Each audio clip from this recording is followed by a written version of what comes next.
இனிய நாமத்தினாலே உங்கள் யாவரையும் இந்த நாட்களிலே நான் வாழ்த்துகிறேன். கண்களை மூடி ஒரு நிமிடம் ஜெபிப்போம். மகிமையும் கிருபையும் பரிசுத்தமும் நிறைந்த எங்கள் பரலோகத்தில் இருக்கிற நல்ல பிதாவே, இந்த நாட்களிலே உங்களுடைய வேத வசனத்தை தியானிக்க இருக்கிறோம். ஆண்டவரே, வேத வசனத்தை எங்களுடைய வாயிலை வைத்து ஆண்டவரே எங்களை பரிசுத்தமாக்கும். அது மாத்திரமல்ல, இந்த வசனத்தை கேட்கிற தம்முடைய பிள்ளைகளுக்கு ஆசீர்வாதத்தை நீர் கொடுத்தருளும். ஆண்டவரே, நீர் எங்களோடு பேசும். உம்முடைய வார்த்தை நாங்கள் கேட்கிறோம். உம்முடைய நாமத்தை மகிமைப்படுத்தும். எல்லா கன மகிமையை செலுத்துகிறோம். இயேசு கிறிஸ்து நீ நாமத்தில் வேண்டிக் கொள்கிறேன், ஜீவனுள்ள நல்ல பிதாவே, ஆமென்.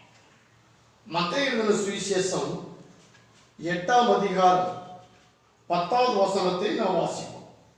இயேசு இதை கேட்டு ஆச்சரியப்பட்டு தமக்கு பின் செல்கிறவர்களை நோக்கி, இஸ்ரவேலருக்குள்ளும் நான் இப்படிப்பட்ட விசுவாசத்தை காணவில்லை என்று மெய்யாகவே உங்களுக்கு சொல்லுகிறேன். ஆண்டவராய் இயேசு கிறிஸ்து மத்தேயு எழுதின சுவிசேஷம் 8ஆம் அதிகாரத்தில் 10வது வசனத்தில் சொல்லும் போது, இயேசு இதை கேட்டு ஆச்சரியப்பட்டு தமக்கு பின் செல்கிறவர்களை நோக்கி, இஸ்ரவேலருக்குள்ளும் நான் இப்படிப்பட்ட விசுவாசத்தை காணவில்லை.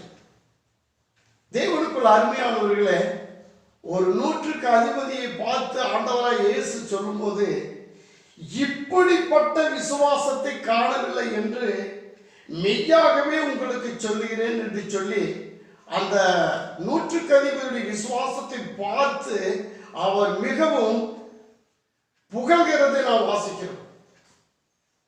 வேதத்தில் மத்தேயு எழுதின சுவிசேஷத்தில் 2 பேர்களுடைய விசுவாசத்தை குறித்து ஆண்டவர் மிகவும் அதிகப்படியாக அதை சொல்லுகிறதை நாம் பார்க்கிறோம்.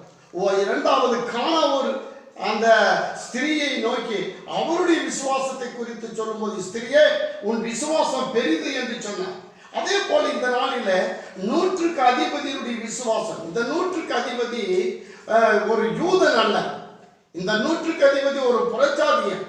அப்படிப்பட்ட அந்த 100க்கு அதிபதியை பார்த்து உன்னுடைய விசுவாசம் மிகவும் ஆச்சரியமாக இருக்கிறது என்று சொல்லுகிற அளவில் இருக்கிறது என்று சொன்னார்.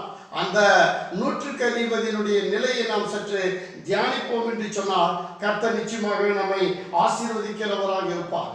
முதலாவது 100க்கு அதிபதி சொல்லும் போது அவன் கப்பர்நகூமை சேர்ந்தவன் என்று சொல்லி நாம் வேதத்திலே படிக்கின்றோம்.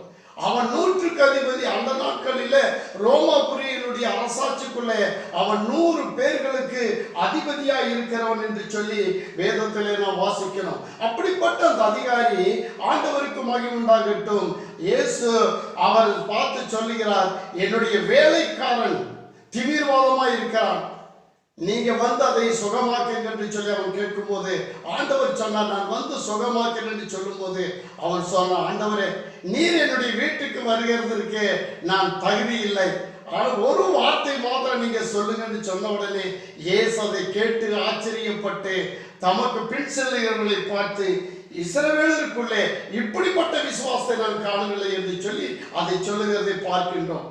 தேவனுக்குள் அருமையானவர்களே, முதலாவது நான் சொல்லுகிற ஒரு காரியம் என்றால், இந்த 100க்கு அதிபதி முதலாவது தன்னுடைய வேலைக்காரன் மேலே ஒரு கரிசனையுள்ள அதிகாரியாக இருந்தான் என்று பார்க்கிறோம். ஒரு வேலைக்காரன் மேல் கரிசனை உள்ளவனாக இருக்கிற ஒரு எஜமான், வேலைக்காரனை அதிகமாக நேசிக்கிற, ஒருவேளை தன்னுடைய சொந்த மகனோ அல்லது சொந்தத்திலேயோ அல்லது ஒரு ரொம்ப இனத்தான இருந்திருந்தால் கூட சொல்லலாம். ஆனால் இவன் ஒரு வேலைக்காரன். வேதவசனம் சொல்லுகிறது, என் வேலைக்காரன் திமிர்வாதமாக இருக்கிறான் என்று சொல்லி. வேலைக்காரன் மேல் அவன் என்ன செய்கிறான் என்று சொன்னார், வேலைக்காரன் மேல் அவர் ஒரு கரிசனை உள்ளவராய் இருக்கிறார். ஆண்டவருடைய நாமத்துக்கு ஸ்தோத்திரம். அது மாத்திரமல்ல, வேலைக்காரன் மேல் வேலைக்காரனை அதிகமாக நேசிக்கிறதை பார்க்கிறோம். வேலைக்காரன் மேல் கரிசனை உள்ளவன், வேலைக்காரன் மேல் நேசிக்கிறதுனால ஆண்டவர் இயேசு கிறிஸ்துவிடத்தில் வந்து, என் வேலைக்காரன் திமிர்வாதமாய் கிடக்கிறான், நீங்க வந்து அவனை சுகமாக்குங்க என்று சொல்லி அவன் சொல்லுகிறான். இரண்டாவது, அவன் ஆண்டவர் மேல் இருந்த நம்பிக்கை, இயேசு கிறிஸ்து மேலே அவனுக்கு நம்பிக்கை இருந்தது. இயேசு கிறிஸ்து மேல் நம்பிக்கை இருந்தது.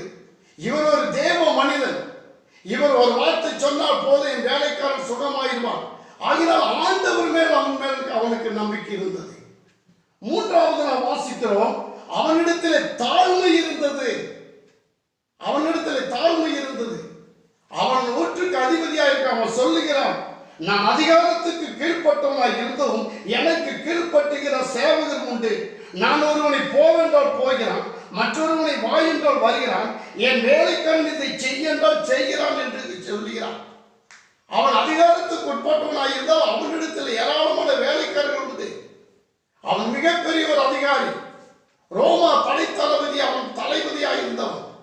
அப்படிப்பட்ட ஒரு அதிகாரியாக இருந்தாலும் ஆண்டவருக்கு முன்னாடி அவன் தன்னை முற்றிலுமாய் தாழ்த்துகிறான், தான் ஒன்றுமில்லை என்று சொல்லி. கடைசியாக அவன் சொல்லுகிறான், அதிகாரத்துக்கு உட்பட்டவனாக இருந்தும் ஆண்டவருடைய வார்த்தைக்கு அவன் நம்பிக்கை, ஆண்டவருடைய வார்த்தையில நம்பிக்கை வைத்தான் என்று நாம் வாசிக்கிறோம். அவன் கர்த்தருடைய வார்த்தை, நீர் ஒரு வார்த்தை சொல்லும், நீர் ஒரு வார்த்தை சொல்லும். என் அருமை தேவ பிள்ளைகளே, இன்றைக்கு ஆண்டவர் நம்முடைய விசுவாசத்தை பார்த்து என்ன சொல்வார்? 100க்கு அதிபதி சொல்லுகிறான், அவர் ஆண்டவருடைய அந்த வார்த்தையின் மேல் நம்பிக்கை. இவர் ஒரு தேவ மனிதன், இவர் ஒரு வார்த்தை சொன்னால் போதும் என்னுடைய வேலைக்காரன் வியாதி நீங்க சுகமாவான் என்று சொல்லி அவன் நம்பிக்கை வைத்திருந்தான். இயேசு கிறிஸ்து மேல் அவனுக்குள்ள இருந்த விசுவாசம் இருந்தது.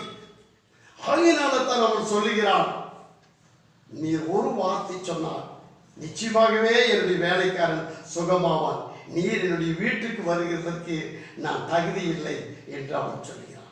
அவனிடத்தில் தாழ்மை இருந்தது. ஆண்டவருடைய வார்த்தையை அவன் விசுவாசித்தான், ஆண்டவருடைய வார்த்தையை நம்பினான். இதை பார்த்துத்தான் ஆண்டவர் சொன்னார், இஸ்ரவேலுக்குள்ளே இப்படிப்பட்ட விசுவாசத்தை நான் காணவில்லை, இப்படிப்பட்ட விசுவாசத்தை நான் காணவில்லை.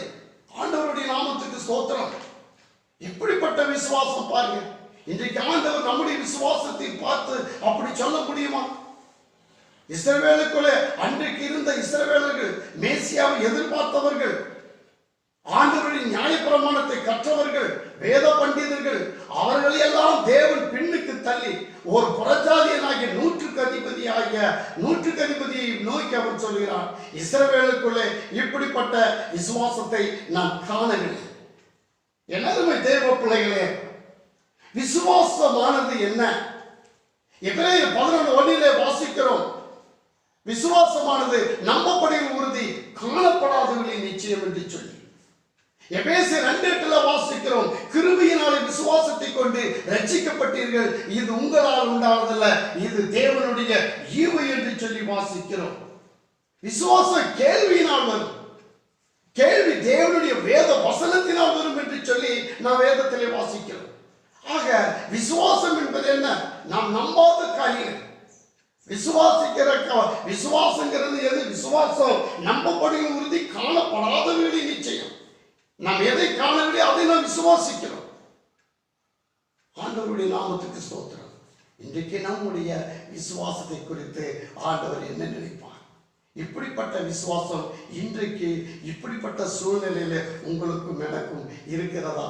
நாம் சற்று நம்முடைய விசுவாசத்தை பரிசோதிக்க வேண்டும். வேதத்தில் ஆண்டவர் 4 காரியங்களிலே அற்ப விசுவாசம் என்று சொல்லி அங்கே அழைக்கிறதை பார்க்கிறோம்.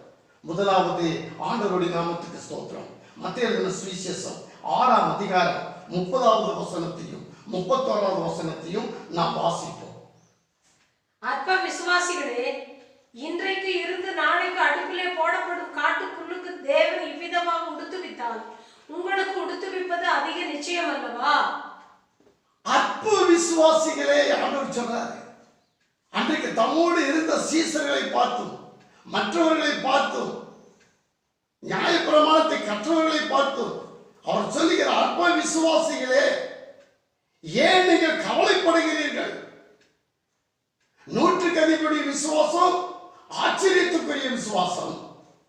இங்கு அவரை சுற்றிலும் இருக்கிற சீசர்களும் யூதர்களுடைய விசுவாசத்தை பார்த்து ஆண்டவர் சொல்றார், அற்ப விசுவாசிகளே, அற்ப விசுவாசிகளே.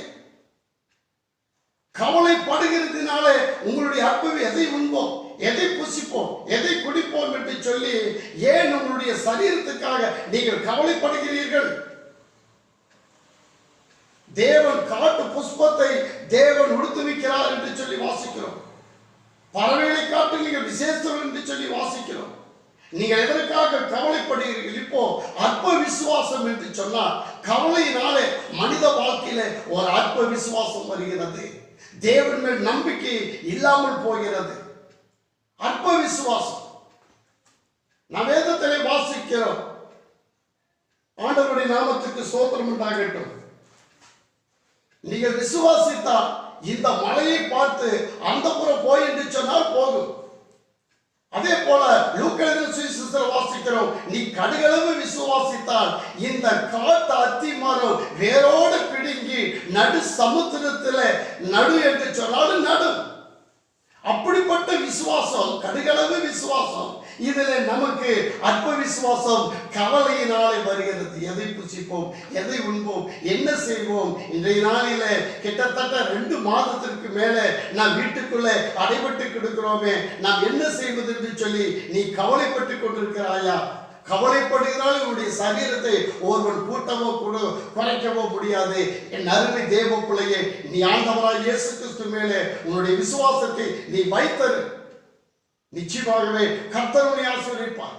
ஆண்டவர் பார்த்து இன்னைக்கு உங்களை என்னை பார்த்து சொல்கிறார், அற்ப விசுவாசியே, நீ ஏன் கவலைப்படுகிறாய்? நீ ஏன் கவலை? எதை உண்போம், எதை புசிப்போம், எதை குடிப்போம், என்ன செய்வோம் என்று சொல்லி உன் சரீரத்துக்காக நீ கவலைப்படுகிறாயா? ஆண்டவருக்கு ஸ்தோத்திரம். உங்கள் கவலைகளை அவர் மேல் வைத்து விடுங்க. உங்கள் கவலைகளை அவர் மேல் வைத்து விடுங்க.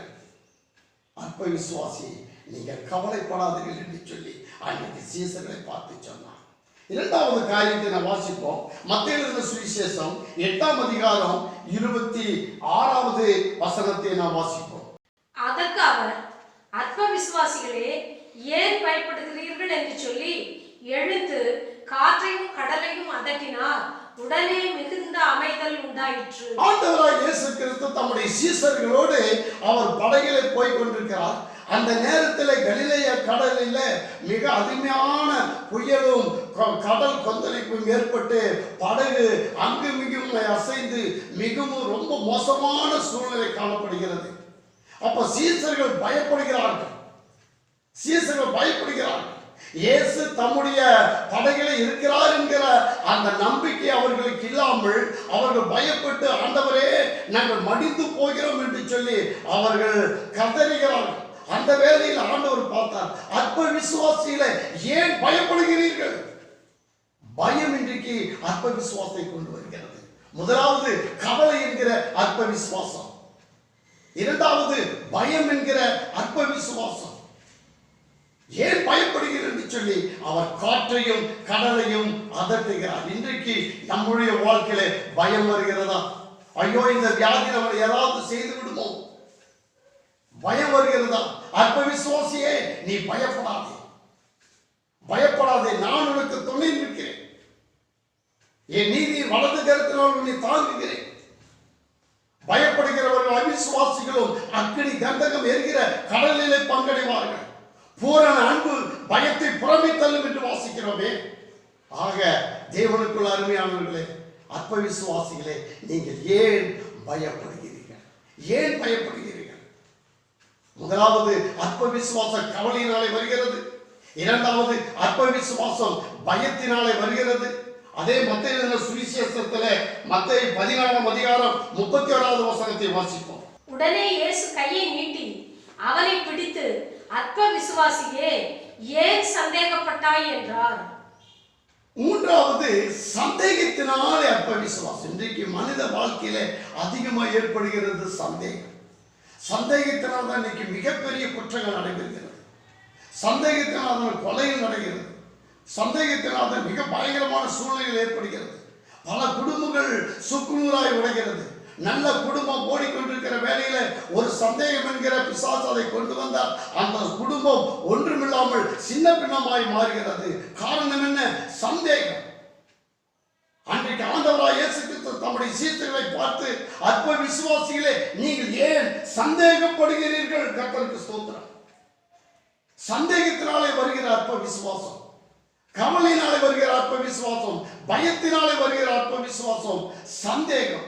இன்றைக்கு நம்முடைய வாழ்க்கையில எதற்கெடுத்தாலும் நாம் சந்தேகப்படுகிறோம். ஆண்டவர் இதை செய்வாரா? ஆண்டவர் நமக்கு இதை தருவாரா? ஒருவேளை இப்படியே தான் இருப்போமா? பல விதங்களில் அவர்களுடைய வாழ்க்கையில சந்தேகம். அதை பார்த்துத்தான் ஆண்டவர் சொன்னார், அற்ப விசுவாசியே நீ ஏன் சந்தேகப்படுகிறாய்? அற்ப விசுவாசம் சந்தேகத்தினாலே வரக்கூடியதா இருக்கிறது. சந்தேகத்தினாலே வரக்கூடிய அற்ப விசுவாசம். என் அருமை தெய்வ பிள்ளையே, இன்றைக்கு நீ சந்தேகப்படுகிறாயா? உடைய குடும்பத்துக்கு நீ சந்தேகப்படுகிறாயா? அல்லது மற்றவர்களை பார்த்து நீ சந்தேகப்படுகிறாயா? ஆண்டவர் சொல்கிறார், அற்ப விசுவாசியை நீ ஏன் சந்தேகப்படுகிறாய்? நீ ஏன் சந்தேகப்படுகிறாய்? ஆண்டவருடைய நாமத்துக்கு ஸ்தோத்திரம். 4வது நான் வாசிக்கிறோம் மத்தேயு 16ஆம் அதிகாரம் 8வது வசனத்தை. மத்தேயு 16ஆம் இயேசு அதை அறிந்து அற்ப விசுவாசிகளே அப்பங்களை கொண்டு வராததை குறித்து நீங்கள் உங்களுக்குள்ளே யோசனை பண்ணுகிறது என்ன? யோசனையினாலே வருகிறது. யோசனை பண்ணுவதுதான் நல்லதுதான். ஆனால் எதற்கு யோசனை செய்வது? கர்த்தருக்கு மகிமை உண்டாகட்டும். யோசனை பண்ணுகிறது என்ன? பிரதர், ஆண்டவராய் இயேசுவை ஏற்றுக்கொள்ளுங்க, யோசிக்கிறோம் பிரதர். ஆண்டவரை விசுவாசிங்க, யோசிக்கிறோம் பிரதர். இயேசுவை ஏற்றுக்கொள்வதற்கு யோசனை அவசியம் இல்லை. அவர் சொல்ல, அற்ப விசுவாசியே உங்களுக்குள்ளே யோசிக்கிறது என்ன? நீங்கள் எதை குறித்து யோசிக்கிறீர்கள்? ஒரு 100க்கு அதிபதி விசுவாசத்தை பார்த்து ஆண்டவர் சொன்னாரே, இப்படிப்பட்ட விசுவாசத்தை இஸ்ரவேலுக்குள்ளே நாம் காணவில்லை என்று சொன்னாரே. ஆனால் இன்றைக்கு உங்களை என்னையும் பார்த்து ஆண்டவர் சொல்கிறார், கவலையினாலே நீ அற்ப விசுவாசப்படுகிறார். பயத்தினாலே அற்ப விசுவாசம், சந்தேகத்தினாலே அற்ப விசுவாசம், யோசனையினாலே அற்ப விசுவாசம். ஆண்டவருடைய நாமத்துக்கு ஸ்தோத்திரம். இன்றைக்கு நம்முடைய விசுவாசம் எப்படி காணப்படுகிறது? நம்முடைய விசுவாசம் அற்ப விசுவாசம். அதை பார்த்து தான் ஆண்டவர் சொன்னார் மத்தேயு சுவிசேஷத்திலே 4 வகையான கடுகளவு நீ விசுவாசித்தார் தேவனுடைய பிரசன்னத்தை உணர முடியும், தேவனுடைய மகிமை காண முடியும். ஆனா இந்த கடுகளவு விசுவாசத்துக்கு வருகிற சோதனை, 1 கவலை, 2வது பயம், 3வது சந்தேகம், 4வது யோசனை. ஆக நம்முடைய விசுவாசம் முழுமையும் இப்படிப்பட்ட சூழ்நிலைகளிலே நம் விசுவாசம் உடைக்கப்படுகிறது. நம்முடைய நங்கூரமாக விசுவாசம் என்கிற கப்பலை அது சேதப்படுத்துகிறது. ஆக என் அருமை தேவ பிள்ளையே, நீ விசுவாசித்தால் தேவனுடைய மகிமை காண்பாய். நீ விசுவாசிக்கிற விசுவாசமே உலகத்தை ஜெயிக்கிற ஜெயம் என்று நாம் வேதத்தில் வாசிக்கிறோம். ஆக இந்த நாட்களிலே நம்முடைய விசுவாசம் 100க்கு அதிபதியிலே விசுவாசத்தை காட்டிலும் மிகப்பெரிய விசுவாசமாய் நமக்குள் காணப்படுகிறதா? ஆண்டவருக்கு ஸ்தோத்திரம். நெப்போலியன் போனபார்ட் என்று சொல்லி பிரான்ஸ் அதிபர், பிரான்ஸ் பேரரசராக இருந்த அந்த அரசர் ரஷ்யா மீது படையெடுத்து அந்த ரஷ்யாவில் இருக்கக்கூடிய எல்லா பக்கத்து கிராமங்களையும் சுற்றிலும் அழித்து கொண்டு வந்து கொண்டிருக்கிறார். அந்த வேளையில ஒரு கிராமத்துக்குள்ளே அவன் நெப்போலியன் போனபார்ட் படை வந்து விட்டது, நாம் எல்லாரும் நீ அழிய போகிறோம் என்று சொல்லி அந்த கிராமத்து மக்கள் எல்லாம் கேட்டு அவர்கள் வேறொரு இடங்களுக்கு ஓடி போய் தஞ்சம் புகுகிறார்கள்.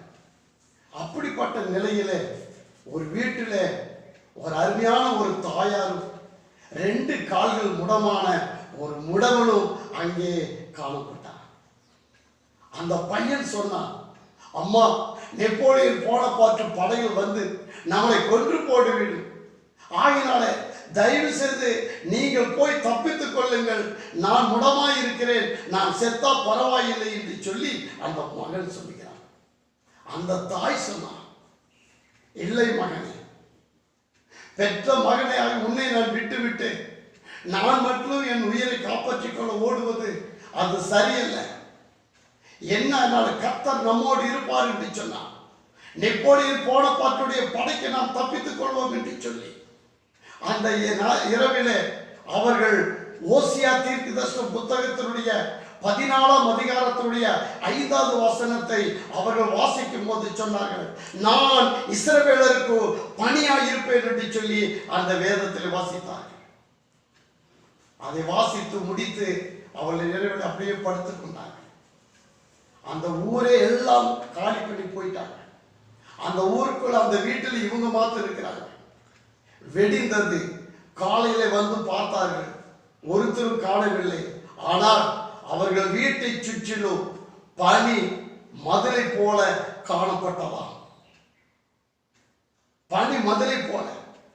அப்பதான் அவர்கள் சொன்னார், விசுவாசித்தார்களாம், நான் இஸ்ரவேலருக்கு பனியை போல் இருப்பேன், அவன் லீபனோனில் கேதுருவை போல் வளர்வான் என்று அந்த வசனத்தின்படி கர்த்தர் நம்மை நடத்தி இருக்கிறார் என்று சொல்லி என் அருமை தேவ பிள்ளைகளே, அந்த மக்கள் விசுவாசித்தார்கள், ஆண்டவருக்கு மகிழ்ந்தார்கள். அதுதான் விசுவாசம்.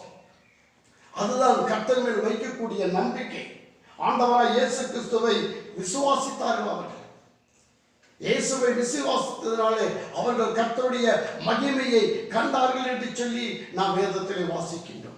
இந்த நாட்களிலே 100க்கு அதிபதியுடைய விசுவாசத்தை காட்டிலும் நம்முடைய விசுவாசம் எப்படி இருக்கிறது? நம்முடைய விசுவாசத்தை பார்த்து ஆண்டவர் ஒருவேளை இப்படிப்பட்ட விசுவாசத்தை நான் காணவில்லை என்று சொல்லி ஆச்சரியப்படக்கூடிய அளவுக்கு ஆண்டவர் வைப்பார். அல்லது நம்முடைய வாழ்க்கையிலே அற்ப விசுவாசம் வருகிறதா? அற்ப விசுவாசம் வருகிறதா? ஒரு வேத வசனத்தை நான் வாசிப்போம். கடைசியாக 12ஆம் எபிரேயர் 12ஆம் அதிகாரம் 1வது வசனத்தை நான் வாசிப்போம். எபிரேயர் 12ஆம் அதிகாரம் 1வது வசனத்தை நான் வாசிப்போம்.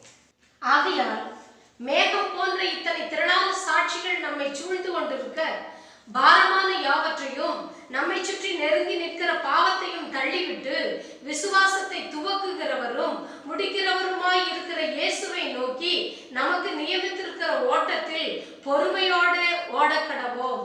ஆகையால் மேகம் போன்ற இத்தனை திரளான சாட்சிகள் நம்மை சூழ்ந்து கொண்டிருக்கிறது. என்ன அருமையான வார்த்தை! அப்போஸ்தலனாகிய பவுல் எபிரேயர் நிருபத்தில் வாசிக்கிறோம், மேகம் போன்ற இத்தனை திரளான சாட்சிகள். ஒரு 100க்கு அதிபதியை குறித்து நாம் இப்பொழுது பார்த்தோம். கவலையினால் அற்ப விசுவாசம், சந்தேகத்தினால் அற்ப விசுவாசம், பயத்தினால் அற்ப விசுவாசம், யோசனையினால் அற்ப விசுவாசம். ஆண்டவருடைய நாமத்துக்கு ஸ்தோத்திரம். நீங்கள் எபிரேயர் நிருபம் 11ஆம் அதிகாரத்தை வாசிக்கும் போது அங்கே ஏராளமான பேருடைய விசுவாசத்தை குறித்து நாம் பார்க்கின்றோம். ஆபிரகாமுடைய விசுவாசம், நோவாவுடைய விசுவாசம், ஆபேலுடைய விசுவாசத்தை வரைந்து இன்னும் கடைசியாக நியாயாதிபதிகள் இருக்கக்கூடிய புதிய ஏற்பாட்டு காலத்து வரைக்கும் கூடிய விசுவாசிகளை நாம் பார்க்கின்றோம். கடைசியாக 12ஆம் அதிகாரம் 1வது வசனத்தில் வாசிக்கும் போது மேகம் போன்ற இத்தனை திரளான சாட்சிகள் நம்மை சூழ்ந்து கொண்டிருக்க, பாரமான யாவற்றையும் தள்ளிவிட்டு விசுவாசத்தை துவக்கினவரும் முடிக்கிறவருமாகிய ஆண்டவராகிய இயேசு கிறிஸ்துவை நோக்கி நமக்கு நியமிக்கப்பட்டிருக்கிற ஓட்டத்தை ஓடி முடிக்க வேண்டும். விசுவாசத்தை துவக்கிறவரும் முடிக்கிறவரும் ஆண்டவராகிய இயேசு கிறிஸ்து. விசுவாசத்தை துவக்கிறவர் இயேசு கிறிஸ்து, விசுவாசத்தை முடிக்கிறவர் இயேசு கிறிஸ்து. விசுவாசம் என்பது நீங்களோ நானோ ஏற்படுத்திக் கொள்வதல்ல, இது ஆண்டவர் நமக்கு கொடுத்த ஒரு காரியம். அந்த விசுவாசத்தை தேவனுக்கு மகிமையுண்டாகட்டும். கர்த்தராகிய இயேசு கிறிஸ்துவை உன் வாயினாலே அறிக்கையிட்டு உன் இருதயத்திலே நீ விசுவாசித்தால் ரட்சிக்கப்படுவாய் என்று சொல்லி வாசிக்கிறோம். ரோமர்கள் நிருபத்திலே வாசிக்கிறோம். இருதயத்திலே விசுவாசி, வாயினாலே அறிக்கை செய். நீ ஏன் இயேசு கிறிஸ்து என்னுடைய பாவங்களுக்காக தம்முடைய ஜீவனை கொடுத்தார் என்று சொல்லி அவர் மேல உன்னுடைய விசுவாசத்தை வை. அவர் 3ஆம் நாள் உயிர் தெழுந்தார். இன்றைக்கு எனக்காக அவர் பிதாவிடத்தில் பரிந்து பேசுகிறார். இனி வந்து அவர் என்னை அழைத்து செல்ல போகிறார். அவருடைய வருகை அதிசீக்கிரமாய் இருக்கிறது. கர்த்தருடைய நாமத்துக்கு ஸ்தோத்திரம். இயேசுவை விசுவாசம். மேகம் போன்ற இத்தனை திரளான சாட்சிகள் நம்மை சூழ்ந்திருக்கிறது. எத்தனையோ சாட்சிகள் சொல்ல முடியும். ஒவ்வொரு பிள்ளைகள், தேவ பிள்ளைகளுடைய வாழ்க்கையில் ஏற்பட்ட விசுவாசத்தை குறித்து ஏராளமான காரியங்கள் சொல்ல முடியும். அப்படிப்பட்ட திரளான சாட்சிகள் நம்மை சூழ்ந்திருக்கும் போது பாரமான, நமக்கு எத்தனையோ பாரங்கள் உண்டு, நமக்கு எத்தனையோ துக்கங்கள் உண்டு, நமக்கு கவலை உண்டு, பயம் உண்டு, சந்தேகம் உண்டு. இப்படிப்பட்ட பாரங்களை எல்லாம் பின்னுக்கு தள்ளி விசுவாசத்தை துவக்கிறவரும் முடிக்கிறவருமாகிய ஆண்டவராகிய இயேசு கிறிஸ்துவை நோக்கி நாம் பொறுமையோடு ஓடும்போது அப்போஸ்தலனாகிய பவுல் சொன்னார், நல்ல போராட்டத்தை போராடினேன், ஓட்டத்தை முடித்தேன், விசுவாசத்தை காத்துக்கொண்டேன். என் அருமை தேவ பிள்ளைகளே, நம்முடைய ஓட்டத்தில் நம்முடைய விசுவாசத்தை சரியான நிலையிலே ஓடி முடிக்க கர்த்தர் நமக்கு கிருபை செய்வாராக. கர்த்தராகிய இயேசு கிறிஸ்துவை விசுவாசி, அப்பொழுது நீயும் உன் வீட்டாரும் ரட்சிக்கப்படுவீர்கள். கர்த்தராகிய இயேசு கிறிஸ்து விசுவாசி, ஆண்டவருடைய நாமத்துக்கு ஸ்தோத்திரம். அப்பொழுது நீயும் உன் வீட்டாரும் ரட்சிக்கப்படுவீர்கள். இந்த நாட்களில் என் அருமை தேவ பிள்ளைகளே, நூற்றுக்கு அதிபதிய விசுவாசத்தை போல நம்முடைய விசுவாசம் எப்படி இருக்கிறது? நம்முடைய விசுவாசம் ஆச்சரியத்துக்குரிய விசுவாசமாக இருக்கிறதா? இப்படிப்பட்ட விசுவாசத்தை நான் காணவில்லை என்று சொல்லி கர்த்தர் சொன்னார். நூற்றுக்கு அதிபதி விசுவாசத்தை காட்டணும். வரும் காலத்திலே நம்முடைய விசுவாசத்தை நாம் பெரிதாய் காட்டும் போது கர்த்தர் நம்மை பிரியமுள்ளவராக இருக்கிறார். ஒரு நிமிடம் கண்களை மூடி ஜெபிப்போம். பரலோகத்தில் இருக்கிற நல்ல பிதாவே, நம்முடைய பரிசுத்த நாமத்தை ஸ்தோத்திரிக்கிறேன். இந்த நாட்களில் ஆண்டவரே, இந்த வேத வசனத்தை கேட்ட ஒவ்வொரு பிள்ளைகளையும் நீர் ஆசீர்வதிக்கும்படியா என் தேவனாய் கர்த்தர் கிருபை செய்யும். ஆமாண்டவரே, நூற்றுக்கு அதிபதியுடைய விசுவாசத்தை பார்த்து இப்படிப்பட்ட விசுவாசத்தை இஸ்ரவேலுக்குள்ளே நான் காணவில்லை என்று சொல்லி அந்த விசுவாசத்தை குறித்து சொன்னீரேன். அதே போல எங்களுடைய வாழ்க்கையில இந்த நாட்களிலே கர்த்தாவே, அற்ப விசுவாசமாகிய கவலை, அற்ப விசுவாசமாகிய பயம், அற்ப விசுவாசமாகிய ஆண்டவரே சந்தேகம், அற்ப விசுவாசமாகிய கவலை போன்ற யோசனை போன்ற அற்ப விசுவாசம் வருகிறது. இப்படிப்பட்ட அற்ப விசுவாசத்தை எடுத்து போட்டு ஆண்டவரே, நூற்றுக்கு அதிபதி விசுவாசத்தை போல மிக ஆச்சரியமான விசுவாசத்தை எங்களுக்கு கொடுக்க வேண்டும் என்று சொல்லி கெஞ்சுகிறோம். எங்களுடைய விசுவாசத்தை வர்த்திக்க பண்ணுங்க என்று சொல்லி சீசர்கள் ஜெபித்தது போல இன்றைய நாளில் ஆண்டவரே, எங்களுடைய விசுவாசத்தை வர்த்திக்க பண்ணுங்க. உண்மை மாத்திரமே நாங்கள் விசுவாசித்து தேவனுடைய கிருபையும் மகிமையும் பெற்றுக்கொள்ள எங்கள் தேவனாய் கர்த்தர் எங்களுக்கு கிருபை செய்யும். தொடர்ந்து எங்களை ஆசீர்வதியும், உம்முடைய நாமத்தை மகிமைப்படுத்தும், உம்முடைய கிருபைக்குள் எங்களை வழிநடத்தும். எல்லா கன மகிமை உமக்கே செலுத்துகிறோம். இயேசு கிறிஸ்துவின் இனிய நாமத்தில் வேண்டிக் கொள்கிறேன், ஜீவனுள்ள நல்ல பிதாவே, ஆமென்.